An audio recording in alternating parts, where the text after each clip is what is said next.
네, 추석 계기로 10월 4일 이산가족 상봉 행사를 위한 남북 적십자 회담을 제안을 했는데요. 이와 관련해서 양무진 북한대학원 대학교 교수 또 정치부 정영빈 기자와 함께 짚어보겠습니다. 어서 오십시오. 네, 안녕하세요. 안녕하십니까. 예.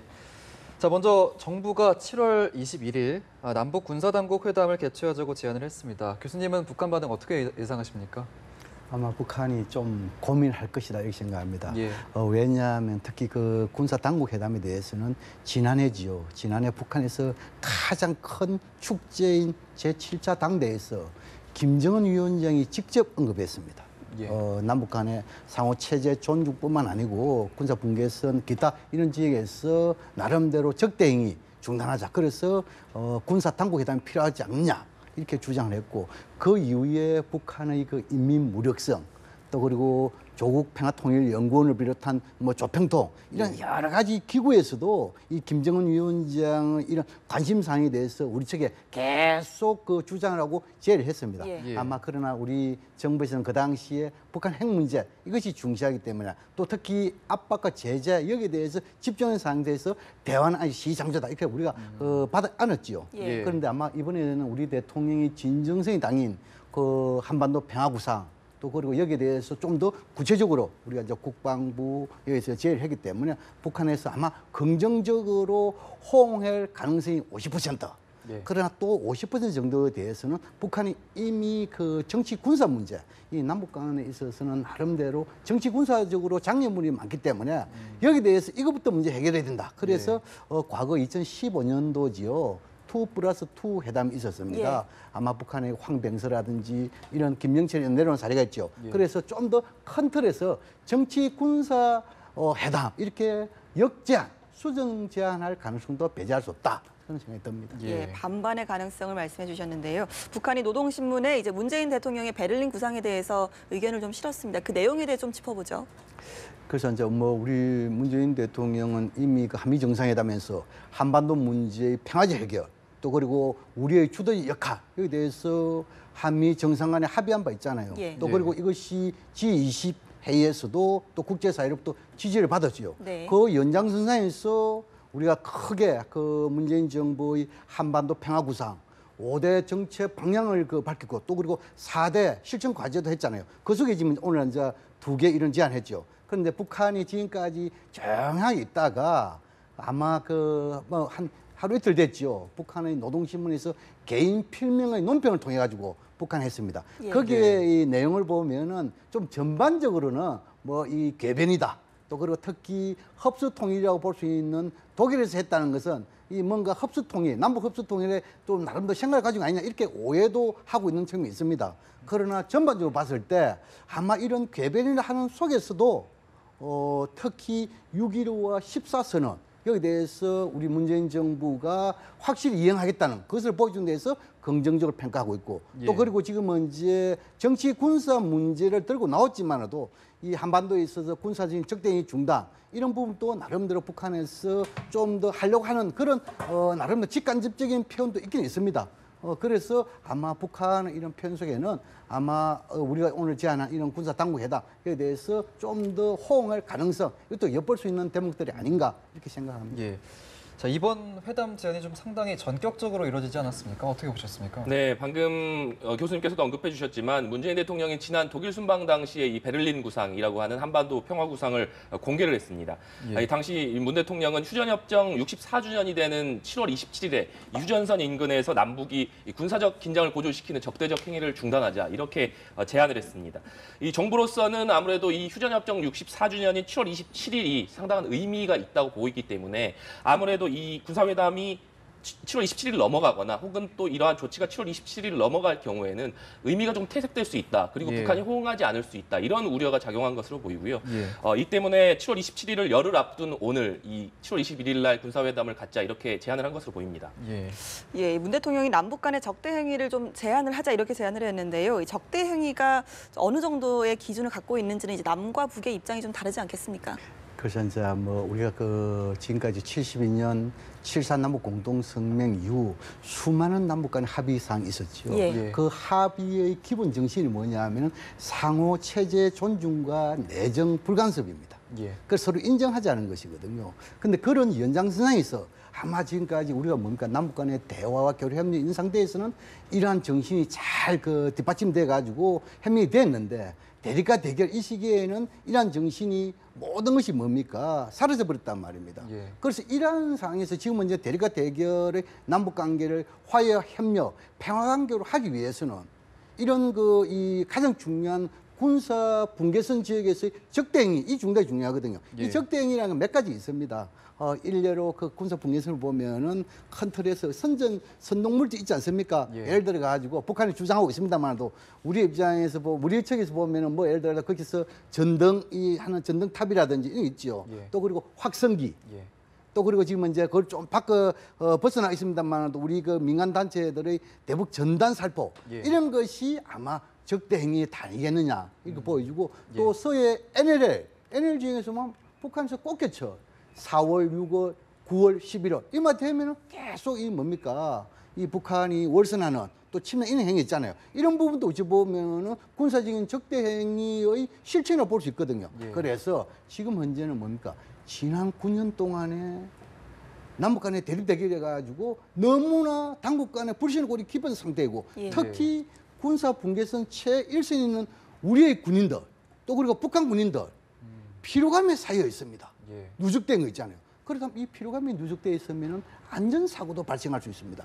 그런 측면에서 모든 것을 감안해 가지고 아마 우리 그 문재인 대통령이 이런 군사 분계선 지역에서의 적대 행위 이거에 대한 실천에 의해서 오늘 우리 국방부에서 제안한 건 아닌가. 이것은 상당히 시적절하고 이 첫 단추이기 때문에 북한도 여기에 대해서 시간을 나름대로 허비해서는 안 된다. 이것을 좀 더 지적해 주고 싶습니다. 예. 저희가 이제 화면에서 남북 군사회담 예상 의제를 보여드렸는데 제일 하단 쪽에 이제 북한에서 한미 연합 훈련 중단 같은 좀 저희가 수용하기 어려운 요구를 할 경우에 이 회담은 좀 이루어질지 이 여부도 좀 궁금합니다. 그래서 제가 이제 서두에 말씀드렸습니다만도 예. 북한은 정치 군사 회담으로 수정 또는 역제안할 가능성이 있다. 거기에서 아마 북한이 강조하는 몇 가지 근본 문제를 있습니다. 예. 첫째 뭡니까? 이 정치적이고 법적인 문제에 있어서는 국가보안법 문제 이에 대해서 철폐를 할 수 있을 것이고 또 이제 군사적인 문제 이런 부분에 대해서는 주한미군 문제와 또 한미 군사훈련 문제 이것을 충분히 들고 나올 가능성이 있습니다. 예. 그런데 북한도 이 부분에 대해서는 고민을 하지 않을 수가 없다. 왜냐하면 북한 이미 지금까지 보면은 핵과 미사일 부분에 대해서는 북미 간에 담판을 하고 또 기타 다른 이런 군사적인 조그만 이런 문제에 대해서는 남북 간에 하고 특히 경제력 문제 남북 간 이렇게 나름 구대를 정해놓고 움직이지 않습니까? 예. 예. 그런데 북한이 설령 만약에 이번 우리의 제에 대해서 정치군사회담이나 역제안하면서 한미군사훈련과 주한미군을 들고 나오면은 예. 우리 또한 그에 대한 맞대응으로서 북한 핵과 미사일을 의제화하지 않을 수 없습니다. 예. 북한도 이걸 잘 알고 있습니다. 우리 정부도 이런 그 군사 분계선에서의 적대의 중단을 할 때 나름대로 그 문제를 다 예상을 하고 제안을 한 거거든요. 예. 그래서 북한도 쉽게 이런 그 한미군사 훈련이라든지 또는 그 주한미군 문제 이것을 의지하기는 쉽지는 않을 것이다. 저는 그렇게 전망합니다. 예. 예, 또 현재 단절돼 있는 서해지구 군통신선 복원에 대해서도 이제 언급이 나왔는데요. 현재 남북 간의 한 라인은 중단된 상태 아니겠습니까? 네, 그렇습니다. 이 조금 전 서주석 국방부 차관의 브리핑 내용을 보면 마지막에 이 현재 단절되어 있는 서해지구 군통신선을 복원해서 이 답을 해달라 이렇게 예. 밝혔습니다. 예. 이 현재 남북 간 통신망은 모두 단절된 상태인데요. 남북은 2005년도에 서해 NLL 인근에서 이 우발적 충돌을 막기 위해서 군 통신망을 설치를 했습니다. 이후 이 남북 관계에 따라서 이 통신망이 열렸다가 닫혔다를 이 반복해 왔는데요. 지난해 2월 우리 정부가 이 개성공단 폐쇄 조치를 취하지 않았습니까? 이에 대해서 북한이 즉시 이 남북 간 모든 한 라인을 차단 조치를 했습니다. 이 개성공단 폐쇄 조치에 항의를 하면서 이 통신망을 차단을 한 건데요. 이 이후에 이 정부가 이 문재인 정부가 출범한 이후에 이 여러 가지 우려 사항 중 하나로 표명했던 것이 남북 간 이 통신망이 없기 때문에 이 남북 간 사소한 이 어떤 충돌에도 이 군사적 충돌로 비화될 수 있는 우려가 있지 않겠습니까? 이 때문에 이 정의용 신임 국가안보실장이 이 취임 이후에 국회를 찾아서 이 군 연락 통신망 재개를 서둘러야 한다. 일단 이거부터 해야 된다. 이런 입장을 밝히기도 했습니다. 이 군 당국에서는 이 북한이 결심만 하면 언제든지 이 군 통신망은 복원시킬 수 있을 것이다. 이렇게 얘기를 하고 있거든요. 예. 이 때문에 이 북한이 만약 이번에 서해지구 군 통신선을 복원해서 이 답을 해온다면 남북 간 차단돼 있던 군 통신망이 복원되는 그런 의미도 있다. 이렇게 볼 수 있을 것 같습니다. 예. 교수님 일각에서는 이제 북한이 이번 회담에 응하지 않더라도 우리 정부가 진정성을 보이고 북한을 좀 대화 테이블로 유도를 하기 위해서 좀 먼저 적대적인 행위를 좀 중단할 가능성도 좀 나오고 있거든요. 어떻게 보세요? 그렇죠. 그 말씀드리기 전에 지금 이제 우리 정 기자님께서 잘 지적했는데 남북 간의 대화와 교류를 하려면 가장 기본이 예. 연락 채널 확보다 말입니다. 예. 지금 다 단절돼 있죠. 예. 그런데 이번에 우리 정부 적십자사 또 그리고 우리 국방부에서 제안을 한번 보면 상당히 북한의 입장도 고려하고 이런 연락 채널 보건까지도 염두에 둔 아주 나름대로 고민한 흔적이 담겨 있다 저는 그렇게 분석하거든요. 예. 왜냐하면 지금 이제 보십시오. 남북 간에는 또 상호주의가 있단 말입니다. 예. 일례로 우리가 지금 이제 국방 당국, 군사 당국 회담 제안할 때는 북측 지역인 통일각에서 하자. 또 그리고 이러한 북측의 답변할 때는 서해 군 통신선을 통해서 해달라. 이것은 결국 뭡니까? 군 통신선 연결을 하자는 우리의 간접적인 제안이라고 볼 수 있거든요. 예. 또 그리고 지금 이제 적십자에서는 뭡니까? 적십자에서는 뭡니까? 적십자 회담을 제안하면서 북측 지역인 우리 지역인 평화의 집에서 하자. 이것은 결국 뭡니까? 두 가지의 회담을 동시에 제안하지만 회담 장소에 대해서는 북측도 배려하고 우리 측도 하는 이런 것이 나름대로 균형을 가지고 있단 말입니다. 예. 이런 부분에서 상당히 신중하면서 나름대로 전략적인 고민이 담겨 있는 제안이다. 저는 그렇게 생각되고 예. 그다음에 이제 예를 들어 가지고 북측이 호응을 하지 않더라도 예. 이것은 뭡니까? 이미 문재인 대통령이 밝힌 한반도 평화 구상을 보면 이건 결국 뭡니까? 8천만 우리 한민족이 평화로운 한반도, 전쟁의 두려움이 없는 한반도를 만들겠다는 것이거든요. 여기서 특히 한미 정상회담에서 이런 것을 만들면 있어 가지고 우리가 주도를 하겠다. 물론 거기에 대해서 원칙이 있습니다. 북한 핵은 절대 용납하지 못한다. 또 북한의 도발도 용납하지 못한다. 더 나아가서 문제는 평화적으로 해결한다. 이 연장선을 봤을 때 비록 북한이 호응을 하지 않더라도 우리가 선제적으로 할 수 있는 나름대로의 사항들이 있을 것이다. 예를 들어 가지고 지금 이제 그 군사분계선 지에 있어 가지고 확성기 같은 거 상당히 많지 않습니까? 예. 이런 걸 갖다가 매월 며칠부터 며칠까지 아니면은 매일 며칠 뭐 며칠 기해 가지고 뭐 일시적으로 중단하는 그런 것도 있을 수 있을 것이고 또 예. 대북 전단 이것도 물론 이제 예를 들어 가지고 우리 그 민간 단체들과 서로 좀 그 협의를 해야 되겠습니다만도 이런 부분도 충분히 가능하거든요. 예. 이것이 결국은 뭡니까? 한반도 문제, 한반도 평화를 이끌는 데 있어 가지고 우리가 주도하는 예.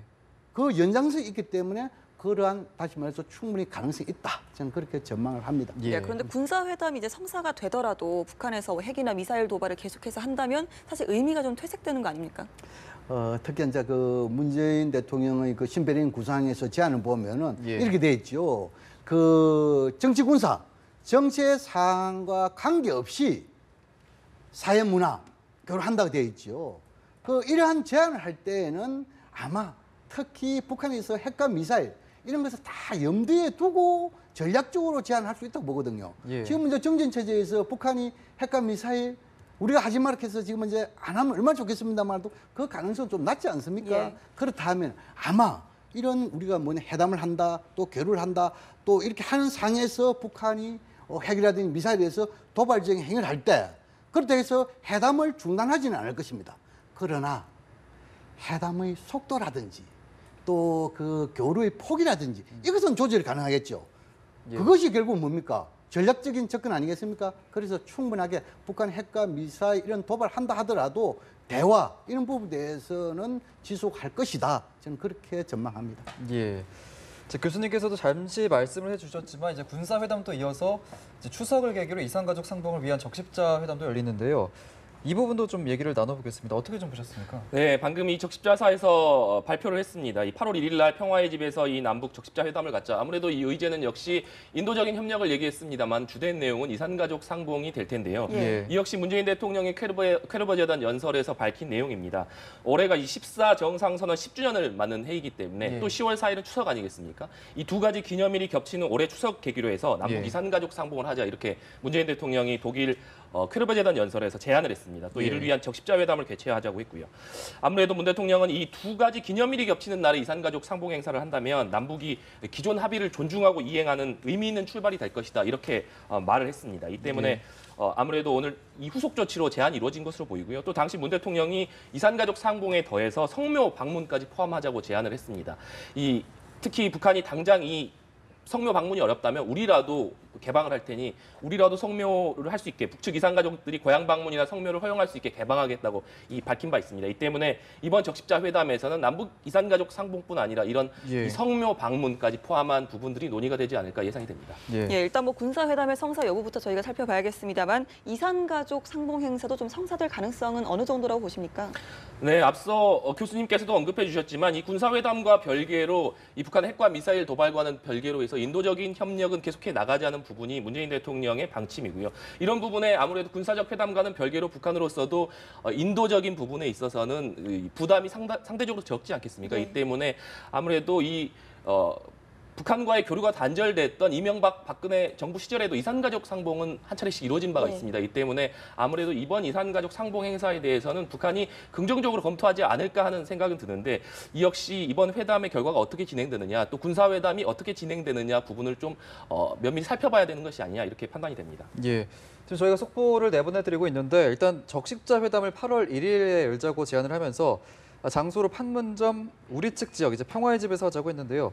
교수님께서 말씀해 주셨듯이 좀 조화를 담은 좀 많이 심사숙고한 그런 결정이었다 이런 말씀해 주셨는데 자세히 좀 말씀을 좀 더 해주실까요? 예, 그래서 이제 이 보통 회담을 남북한 회담을 판문점에 남북한 회담 탁이 있는데 예. 다시 북측 지역 같은 경우는 주로 뭐 통일각이라고 이렇게 이름 부르고 예. 우리는 평화의 집이라고 부릅니다. 예. 그래서 이제 예를 들어 가지고 회담이 막 동시에 또는 며칠간 간격을 이렇게 하면은 서로 지역 이것도 중요하거든요. 예. 왜냐하면 통신 시설이라든지 또는 그 상부의 지시를 받는 데 있어 가지고 이행이라든지 이런 거 있지 않습니까? 예. 그래서 아마 이번에 우리 군사회담에 있어서는 북측 지역인 통일각에서 예. 하고 우리 적십자 회담 이거에 대해서는 우리의 우리 측 지역인 예. 평화의 집사인 거다. 이것은 북한 입장도 나름대로 고려하고 예. 또 지금까지 남북 회담에 있어서 여러 가지 관례 이것도 여러 가지 여기에 대해서 전부 다 포함시켜가지고 한 것이 아니겠냐 이렇게 예. 보여지고 근데 이제 적십자 회담 이런 부분에 대해서 성과가 있으려면 아마 우리도 그런 것을 감안을 해서 안견 시간 되는데 일례로 군사 당국 회담에서 좀 더 성과가 있으면은 이것이 적십자 회담에도 긍정적 영향을 미칠 거다 그렇게 생각되고 예. 그리고 우리가 일반적으로 우리가 수많은 적십자 회담도 했고 또 그리고 그 이산가족 상봉도 했지 않습니까? 예. 적어도 이산가족 상봉을 하려 하면은 준비 기간이 있습니다. 2개월 정도 필요합니다. 예. 일례로 8월 1일 날 한 차례 회담으로 모든 합의되면 좋겠으면 나도 어찌 보면은 밤샘 회담도 할 수 있고 또 며칠 간격 며칠 할 수도 있습니다. 예. 그렇다면 그런 것을 다 감안하려 하면은 시간이 촉박합니다. 또 그리고 지금 이제 김정은 위원장도 물론 정치 군사 중요하지만도 이 이산의 한을 김정은 위원장도 지도자 같으면 풀어줄 의무가 있습니다. 예. 그래서 아마 이런 상황이 있어가지고 북측도 이산가족 이것도 나름대로 공감을 할까요? 있지만도 정치 군사 문제를 워낙 중시하기 때문에 예. 이번 정치 군사 회담에서 나름대로 성과가 있어야 이산가족이 또 잘 되지 않을까 예. 그렇게 기대도 합니다. 예, 알겠습니다. 북한에서는 계속해서 이제 지난해 귀순한 탈북 여종업원 12명의 송환에 대해서 이야기를 하고 있는데요. 우리 정부가 이를 수용하기는 좀 어렵지 않을까요? 그렇습니다. 이제 이 이산가족 상봉을 하려면 지금 현재의 상황에서 하려면은 결국은 금강산 지역이 되지 않겠습니까? 그렇다면 두 가지의 장애 요소 있습니다. 지금까지 북한이 강조한 주장점을 보면은 이산가족 상봉이 이루어지려면은 여종업원 12명 탈북자지죠. 예. 또 그리고 플러스 김연희 씨 예. 여기 대해서 이것이 해결되지 않으면은 이산가족 상봉 꿈도 꾸지 마라 이렇게 북한은 주장하고 있단 말입니다. 그런데 이 12명 여종 탈북 이것은 이미 자유의사에 의해 가지고 탈북했다는 것이 확인이 됐고 예. 또 그리고 뭡니까? 지금은 이제 탈북자가 지금 이제 1년 정도 경과됐잖아요. 예. 이런 상황에서 이러한 12명이 적어도 북측 가겠다 이에 대해서 만약에 예를 들어 납치해 왔다 이렇게 하면은 삶 원래 언제든 갈 수 있는 그런 대전 아닙니까? 의지만 있으면. 그런데 예. 지금까지 한국에 잘 정착하고 있단 말입니다. 이런 상황에서 북측도 아마 NGO라든지 기타 국제기구라든지 전반적인 상황에서 직간접적으로 아마 이러한 12명에 대해서는 자유의사가 좀 확인되는 그런 것을 인식하고 있지 않을까 이렇게도 볼 수 있거든요. 그렇다 하면 이 12명을 북한이 지속적으로 주장하는 것은 김정은 위원장의 관심사항이기 때문에 관련 부처가 여기에 대해서 주장 강조하지 않을 수가 없습니다. 그래서 저는 이 문제에 대해서는 어느 정도 시간이 지나면은 북측도 이러한 주장을 거둬들이지 않을까 이렇게 생각되고 예. 단지 김연희 씨 이 부분에 대해서는 북한이 계속 주장하고 또 김연희 본인도 북측 가겠다고 예. 공식적으로 공개적으로 언론에서 밝혔기 때문에 아마 이 문제에 대해서는 남북 간에 협상이 있어가지고 어제될 가능성 배제할 수 없다.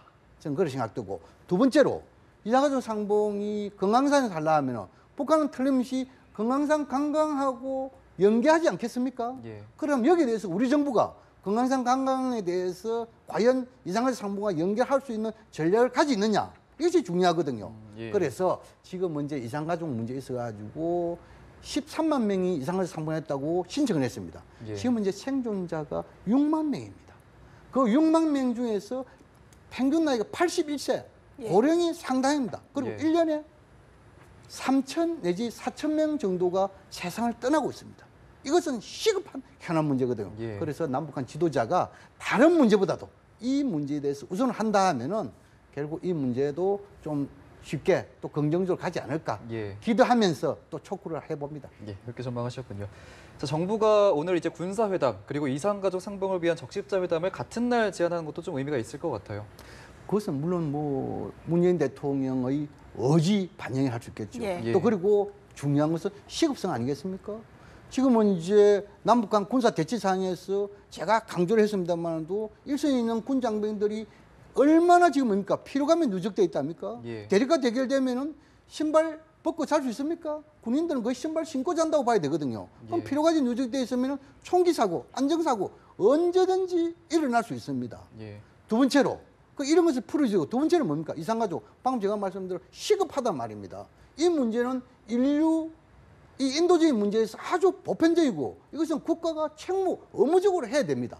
그런 성향에서 우리 정부가 대통령의 의지를 반영해 가지고 예. 나름대로 이 회담을 동시에 제안한 것이 아닌가 예. 저는 그렇게 생각되고, 이런 부분에 대해서 북한 또 이 우리 측의 제의에 대해서 소홀히 취급해서는 안 된다. 이것을 좀 더 강조하고 싶습니다. 예. 예, 우리 정부가 오늘 이제 남북 대화 재개를 위한 시동을 걸었는데요. 사실 최근 ICBM급 미사일 발사 등으로 국제사회에서의 북한 제재 가능성이 이제 움직임이 나타나고 있는데요. 여기에 대해서 좀 엇박자 논란은 없을 거라고 보십니까? 그래서 이제 그 북한의 말폭탄 액면 그대로 받아들이면은 지금 이제 유엔 안보리에서 대북 제재 논의하고 있지 않습니까? 예. 여기에 대해서 새로운 대북 제재 결의에 나온다 하면은 더 큰 뭔가 그 이 축포 쏘겠다 이렇게 이야기하고 있지요. 과거 경제 사례 보면은 북한의 도발, 새로운 대북 제재 결의안, 또 북한의 도발 이런 것이 악순환이 되어 왔습니다. 아마 새로운 대북 제재 결의안 나오면은 그 일종의 그 강도 수위는 모르겠지만도 북한이 아마 거기에 대해서 맞대응 무력 시위를 할 가능성이 높다 보이고, 아마 이런 것을 다 가정을 하고 아마 문재인 정부가 오늘 이런 두 가지 회담을 제안한 것이 아닌가. 예. 혹시나 회담 기간 이런 것이 안 하면 더 좋고, 예. 이런 게 있다 하더라도 문재인 정부는 정치 군사 사안과 관계없이 인도주의 이런 문제도 하고, 또 특히 남북 간의 긴장 완화라든지 군사 적대 행위, 이것은 상당히 중단이 시급한 과제이기 때문에 예. 그러나 북한이 도발하면은 방금 말씀대로 속도, 대화의 속도와 폭은 조절될 거예요. 이것을 갖다가 몰란 채 할 수는 없잖아요.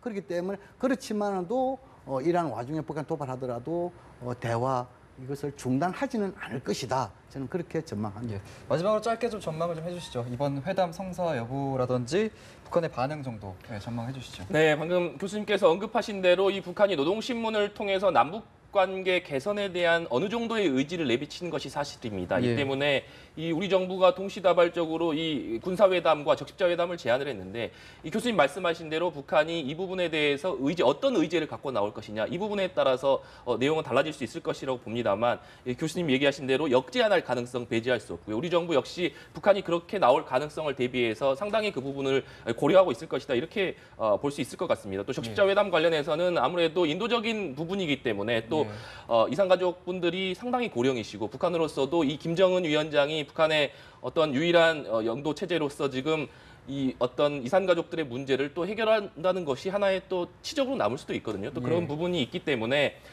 남북 관계가 상당히 갈등 국면, 냉각기에 있었던 이명박 박근혜 정부에서도 이 이산가족 상봉 행사가 성사됐다는 점을 고려할 때, 이 북한으로서도 이번 우리 정부의 이산가족 상봉을 위한 적십자회담에 응할 가능성이 있지만, 역시나 그 앞서서 전개되는 군사회담 결과를 따라서 판단이 달라질 수도 있을 것이다. 예. 또 북한이 아까 언급하신 탈북 여종업원 문제 등을 비롯한 다양한 또 조건을 들고 나올 가능성도 있거든요. 예. 이 때문에 결과를 쉽게 예단해서 볼 수는 없을 것 같습니다. 예, 우리 국방부가 오늘 남북 군사 당국 회담을 제안을 했고 또 동시에 적십자사에서는 이산가족 상봉을 위한 적십자 회담을 제안을 했습니다. 어떻게 진행이 될지 또 북한의 반응 어떻게 될지 지켜봐야 될 것 같습니다. 지금까지 양무진 북한대학원 대학교 교수 그리고 정치부 정영빈 기자와 이야기 나눠봤습니다. 오늘 말씀 고맙습니다. 고맙습니다. 감사합니다.